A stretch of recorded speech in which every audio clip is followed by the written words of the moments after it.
Katika Uislamu hamna mwanya wa kumdharau mtu yeyote. Mwanya wa madharau umefungwa. Kabla Nabii sallallahu alayhi wasallam hajapewa utume, dharau ilikuwa ndiyo dili, dharau ilikuwa ndiyo fashion, dharau ilikuwa ndiyo kipaumbele kikuu sana kwa watu. Nabii sallallahu alayhi wasallam kafunga mlango wa dharau, kaunganisha watu, na dharau zimewanyima wengi nafasi ya mafanikio. Uenda yule unayemdharau ni bora mbele ya Allah kuliko wewe. La yaskharu qaumu min qaumi asa yakunu khaira minhum. Kaumu hili msidharau kaumu nyingine. Uenda wale mnaowadharau ni bora kwa Mola wenu kuliko nyinyi. Wanaume tusidharauliane. Uenda yule mwanaume unayemdharau wewe ni bora mbele ya Allah kuliko wewe.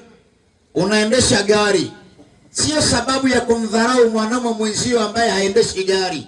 Kama unaendesha gari, hiyo ni zamu yako, imefika ukamiliki gari. Ya mwenzio pia itafika. Na nani kakwambia kuwa na gari ndo bora?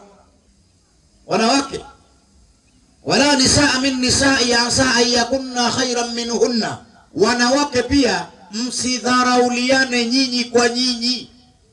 Uenda wale wanawake mnaowadharau ni bora mbele ya Allah kuliko nyinyi. Usimdharau mwanamke mwenzio kisa mumeo anamiliki gari, kisa mumeo amejenga, kisa mumeo ana duka kubwa, kisa mumeo ni maarufu, kisa mumeo ana connection, kisa mumeo ana kadha wa kadha. La tuzaku anfusakum huwa a'lamu biman ittaqa. Msijitukuze imani, msiringe ucha Mungu, msijitape kwa chochote. Allah ndo anajua nani mcha Mungu kati yenu. Useme vipi bana, mashaallah mimi ni Muislamu safi, mwenzangu hata si hiyo. Una uhakika kwamba ibada zako zimekubalika? Ondoa dharau. Usimdharau mtu. Ujui yule unayemdharau ndiye ambaye kadari yako wewe imepitia kwake.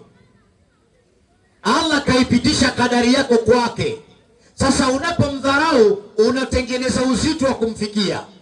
Utamfikiaje mtu unayemdharau? Utakaa mbele ya mtu unayemdharau? Utamsikiliza mtu unayemdharau? Huwezi kumsikiliza. Sasa dharau ni kitu kibaya. Dharau haifai katika Uislamu. Dharau ni kosa kubwa sana miongoni mwa yale makosa yanayochukiza mbele ya Allah.